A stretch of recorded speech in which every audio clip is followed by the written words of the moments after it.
Hello, you wonderful people, and welcome to another episode of Not Too Comic Book. This being a show where I talk about TV shows that are adaptations of comic books. For today's episode, I'm going to talk about Detectives These Days Are Crazy, Season 1, Episode 4. Great episode. A lot of really interesting things went down in this episode, so let's break it down. So first and foremost, the first part of the episode involves Nagumo and Mashiro, specifically Nagumo, but obviously Mashiro being the assistant, gets tags along to this mansion they get invited to, and Mashiro is like, oh my god, even though it starts with Nago being like, oh, I think there's a big part, there's something, some detective instinct kicking in, my intuition, something's going to go down at this place, and every time he's like, this case, and Mashiro keeps interrupting him. He's like, the case, Mashiro interrupts him, is she doing this on purpose?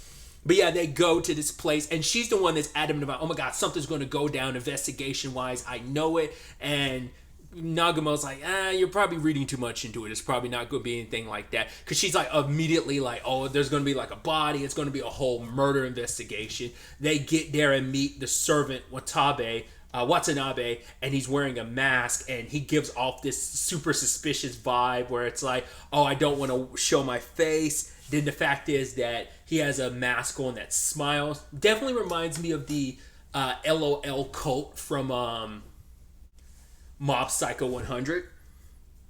But also he has a burn on her arm. It's like, oh my god, that's from him fighting with the victim. It's like, no, there is no victim. And so they'll go inside the party, and there's a few different people. What was it? Like, there ended up being like Miyano, I think it was like a magazine editor. There was a martial artist, different people from different like occupations and stuff. And apparently they've gathered every year for the past 15 years at this place, because this place is known because apparently like a massacre happened here 15 years ago.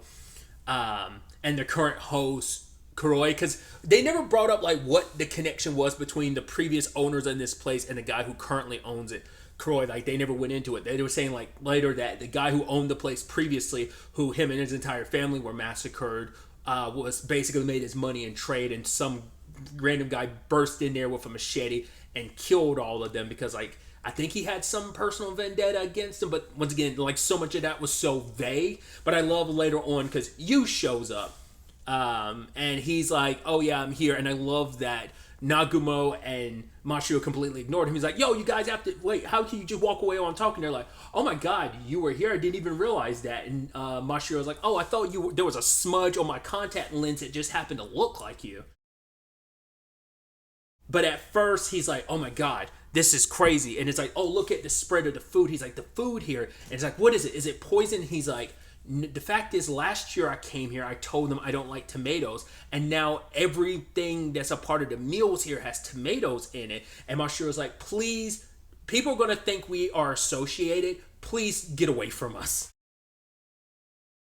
Because at one point, Mashiro asks Watanabe, like, oh my god, like, yeah, you guys have been doing this every 15 years. He's like, yeah, every year we come here. Well, except for 3 years ago. And then there's that mysterious thing of, oh my god, what happened 3 years ago? But Nagumo was like, nah, I probably shouldn't do that. And Mashiro was like, what happened 3 years ago? He's like, come on. And the guy was like, actually, I had the flu, so that's why we didn't have it 3 years ago. And it's just like, I love just kind of like, of course his case was never going to be serious. Because funny enough, I'd say like arguably the most serious case that's happened so far. I mean, you can make the argument, the second part of episode 1 where Mashiro took down a criminal organization even though she was supposed to be wiping out like pests in a house. Then also arguably in episode 2, like the bomb situation is probably the most dire one. But of course, like, set up to be like your murder mystery thing, like of course this show was never going to be serious in that capacity because it's meant to just be a parody of it. So we find out like Miyano, like the magazine editor, dude who works at a magazine, and Megumi, which I don't remember what she does professionally. Apparently there was history there, and they ended up breaking up, and it's a pretty nasty breakup. She goes to like take a bath or whatever, and then you hear the scream, and it's like, oh my god. And so Nagumo tries to be tough like hero. I'm like, right, I'm gonna bust down the door. We don't have time to go get the key. very cliche thing of, oh my god, the key is in a different place, so most likely while you run to go get it and come back up with it, there's some shenanigans that's going on that we as the audience wouldn't see. That'd be the typical thing, but he tries to break down the door, fails miserably, so of course it's up to Mashiro to bust it down. She's the heavy hitter of the squad. But then she goes in, she's like, okay, I gotta be prepared. Like, don't panic whatever you see. You wanna, as a detective, you wanna keep the crime scene as, like, as relatively unchanged as possible. And the moment she walks in, like, Nagumo comes up behind her, covers her eyes, being like, you shouldn't have to see this. I was immediately like, it's not a dead body. She's butt naked, isn't she? And lo and behold, she's got a towel on, but she was screaming because there was a cockroach. Literally, I think Watanabe is the one that was like, oh, maybe she saw a cockroach. And it's like, oh, that's literally what happened. I'm surprised Nagumo didn't have a completely different reaction, but I thought that was so interesting, covering Mashiro's face of like, oh, you shouldn't see something like, oh my god, cover your eyes, protect your innocent eyes. But it's also like, right, he's the one that doesn't do well with bugs, but she does. So it just felt like a really, I guess that's also supposed to be a layer to the bit as well. So it's like, okay, she seemed perfectly fine. And I thought it was so interesting that, like, she disappeared from the episode, because, like, we cut back to other people, but, like, we never really got to see her, and I guess that was kind of supposed to be the whole shtick of, like, oh, yeah, like, the killer is either the person you see the most in the episode or the least amount in the episode. I guess that's kind of what they were leaning into. Also, I don't know if I was reading into this, or maybe this is a reference to other stuff. I take it as, like, a reference to Case Closed, or Detective Conan, sorry. It was Case Closed to me before it was Detective Conan, because I used to watch it like on Adult Swim way, way, way back in the day here in the U.S. When it was on TV. But anyway, tangents and all that aside, the whole like the door opening and then closing, like interstitial between like part of the episode, like that's a Case Closed thing. So I don't know if that's actually a reference to something else that Case Closed is referencing, or is that just supposed to be it's supposed to be a Case Closed reference, because it has the whole like I forgot like the point where it actually happened is they thought like something happened to the bridge and like, oh my god, it's just like 15 years ago, because the killer supposedly like destroyed the bridge so it separate the island, so it made it easier for him to massacre everyone. Apparently the only person that was there was like the eldest daughter, who just happened to be not home at the time. Either way, the bridge didn't get destroyed because it was like, oh my god, there was like an explosion, and it's like, oh, I guess maybe it was just lightning hitting a nearby tree. And Mashiro was like, let me investigate. And she's wiggling the bridge. I'm like, you're the last person that should be checking the bridge. I mean, to be fair, in her defense, maybe the bridge was just very flimsy. But we also know, like, Mashiro's ridiculously strong. So either way, the bridge gets destroyed. And it's like, cool. And they're kind of like, oh boy. And that's when the interstitial happened. And then we cut back. But then they go in there like, oh my god, was it someone trying to destroy the bridge? And I love Nagumo literally says, it was Mashiro's fault, but no one listens. Everyone's just kind of like over talking him later on. There's even a clown that shows up and he's like, wait, who are you? He was like, I've been here the entire time. It's like, wait, since when? He was like, since the flu conversation. He's like, so since the beginning? Announce yourself. Because even I had the same reaction. I'm like, who the fuck is this clown dude? I love that they bring that bit back later on, but I'll talk about it in a second. But then it becomes a thing of, despite Nagumo trying to cover it up, not me covering up, because was it Miyano? It's like, oh my god, like, did someone do it? Did that really what happened? And Nagumo's like, yeah, actually it was someone's fault. It was Mashiro. He's like, yeah. He's like, I bet you it was a killer. They did it because they're trying to recreate yada yada yada. And Nagumo's like, that's not what this is. Both him and Mashiro are tripping out because they're like, oh my god, this is spiraling out way further than we thought it would. What do we do? And so, like, the guy's like, isn't that right, detective? And Nagumo's like, that's exactly correct. And it's like, he's going along with it. And Nagumo's like, yeah, like, they're recreating the crime from those years ago. And it's like, why? For what purpose? And it's like, he passes the buck to Mashiro. He's like, I'll leave it to my assistant to fill you in on it. And she leans into it being like, yep, this is the reason. I can't remember if it was her or Nagumo who suggested this was all about revenge. And you're like, revenge for what? And partway through her, like, deduction, clearing everything up, she's like, actually, it's not going to be me that does it. It's going to be you. You solve all of this. And literally, the buck gets passed to him.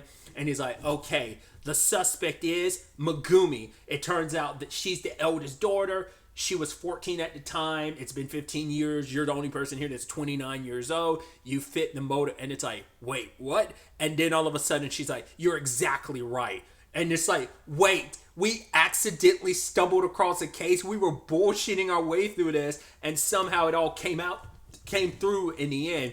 But basically, she's the older survivor. And she found out, she's like, I dated Miyano so I could get access to his, like, network of information and intel. That's why we started dating. But it's all because I've been planning to get my revenge, because I found out the current owner of this place, the person who's putting on this party, was it Kuroi, is apparently he helped cover up the killer's crime from 15 years ago. And that's what her revenge was all the way about. And then, you know, Megumi's asking, like, yo, like, how did you, like, get drawn to this case, detective? And just Nagumo trying to have this cool moment of, like, it's not the case that draws the detective. It's like, basically, I'm bound by fate that brings the cases to me. It's some bullshit like that. And it's like, well, everything kind of got resolved. Then immediately it's like, cool, so how do we get out of here because the bridge is collapsed? Maki shows up being like, yo, I'm gonna pick you guys up. Hey, master, or do you want to ride back or do you want to stay? You're staying, right? He's like, no, why are you even giving me a choice? I want to leave.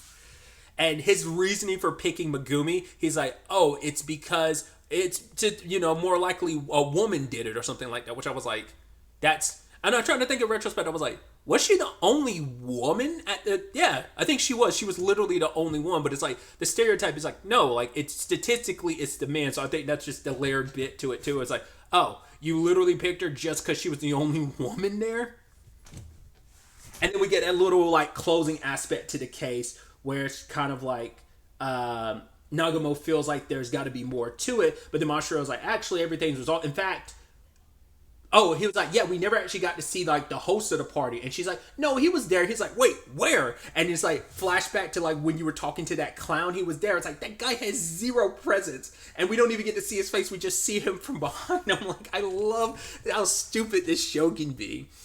And then, apparently, the whole thing is a misunderstanding, because apparently Megumi, whatever her real name is, her family wasn't massacred. There was no all of that. I'm like, wait, what was the misunderstanding then? Like, it's like, oh, her family's alive and well. So I'm like, so how did she come up with the whole, like, her family being dead? So she's been separated from her family for 15 years thinking they were, wait, what? And we're just kind of not going to get any answers to that. We're just going to brush it off. It's like, oh, I guess that's really all there was to it. And then Nagumo's like, no, there's more.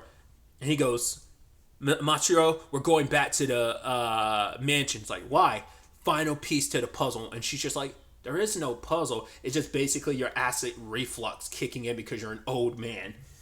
I was like, I love it. I didn't talk about it, but it's like, it's funny that the interstitial, after it came back, they were like, nothing's happened so far. And literally nothing did happen in the end, because it's like, well, you kind of unlocked like a plot that was in place, like an attempted murder, premeditated murder thing, but then, like, apparently it was all a misunderstanding. Even though she plotted to kill the guy, she didn't do anything, but it's still the you know, we're just, once again, this show moves at 1,000,000 miles per hour, and it's just like, we're moving on. I'm like, okay.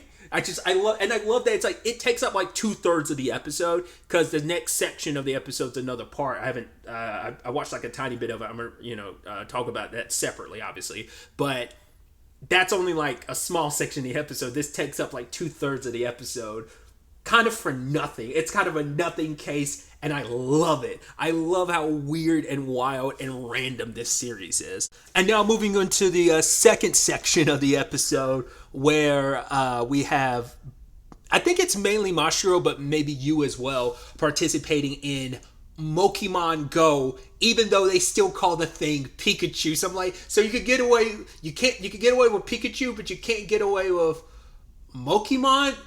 Like, that's so weird to me. And also that little reject ripoff Pikachu is so great, and especially just because you have it standing there so disheveled and just scratching its butt. But yeah, apparently, you know, Nagumo knows nothing about it. I love the bit where he's like, sorry, but I'm pretty rusty with my Spanish. Just like, no, Nagumo, it's literally the same language you're familiar with. But then Mashiro was like, yeah, it took him a long time to learn how to use the camera on the phone. It took him like a month. And it's like, yeah, he probably won't figure this out until the next total eclipse. He's like, that's 10 years from now. I'm not that stupid. But then we find out Maki isn't informed about it either. She's like, oh yeah, Pikachu. I love Pikachu. It's like, oh yeah, what do you love about it? How well it goes with rice. I was like, wow.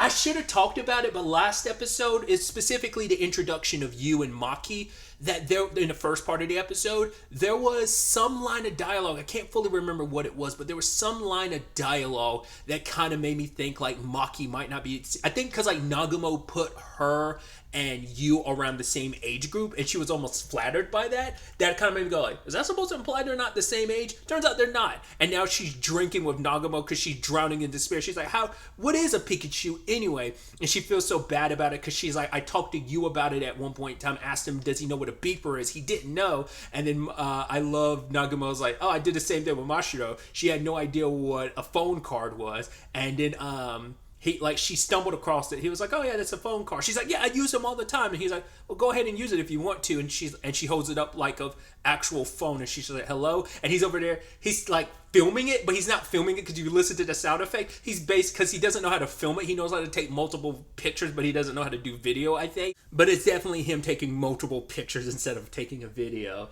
And apparently Maki did the same thing with you, and he tried to pay a bill at a restaurant with it, and she just feels so old, and she's just drinking herself into a stupor. And then Nagumo brings up like her age. He's like, oh, so you're older than Mashiro. And then she literally has a breakdown. She's like, what? No, well. And then she's just basically like, I'm kind of being like dancing around it. He's just like, well, you obviously aren't underage because you're drinking. She's like, this is tea. I don't know what you're talking about. Fact is, I don't know what a beeper is. I don't know what a phone card is. Because she was like, oh, my age. I'm like, he's like, actually, how old are you? She's like, I'm 20 plus. He's like, 20 plus. And then she just kind of like has that meltdown. Like, I'm not old. And just in pure denial. Because she was just so drowning in her sorrows that she didn't realize, like, I mean, it's just interesting to know how sensitive she is about her age. So it does make you wonder, like, how old actually is she? Because she has a very youthful appearance. She looks like she could be a high schooler. But I wonder if it's a thing of like, is she like, in her late 20s? Oh god, disgusting. That whole bit in anime and manga of like, oh, you're practically dead. Because she might be in her mid to late 20s. Like the fact that she went 20 plus, I'm like, I don't think she's in her 30s. But once again, you never know with anime characters. Like, for all we know, she could be 40 for all we know. So yeah, just an interesting bit of an episode. But I mean, it also makes sense, like the generational gap and stuff like that. Because they brought up the Pokemon Go, I did look at it, because I was like, when did this manga start like being serialized? It seems like 2016. So I was like, okay, so it had its run, like, it was going on while Pokemon Go was like the fad that it was. But to be fair, it's like it hasn't completely gone away. At least the past year or two, I think it was still active. I've never really participated in it, so I'm only relaying this like secondhand, where I've heard people talk about it, but I don't know where it currently stands like in general. But obviously it never reached the heights that it did way back in the day. A couple years ago, I'm saying like way back in the day. Jesus Christ, So yeah, I'm so curious. Like, we'll probably never know what Maki's age is, but this will probably be a recurring bit throughout the series where like you'll probably trigger her or make her uber depressed anytime you reference her age or something like that. Or maybe Nagumo will know just to never broach the topic again. So yeah, I just thought that was just kind of a fun bit as like, an old 33-year-old myself, picking out my casket right now. So. But yeah, I'm excited to see where the next episode ultimately ends up taking us going forward with all of this. But really, that's all I wanted to talk about. Till the next time we meet, be happy, be safe, live life to the fullest, and enjoy it. Good day, and goodbye.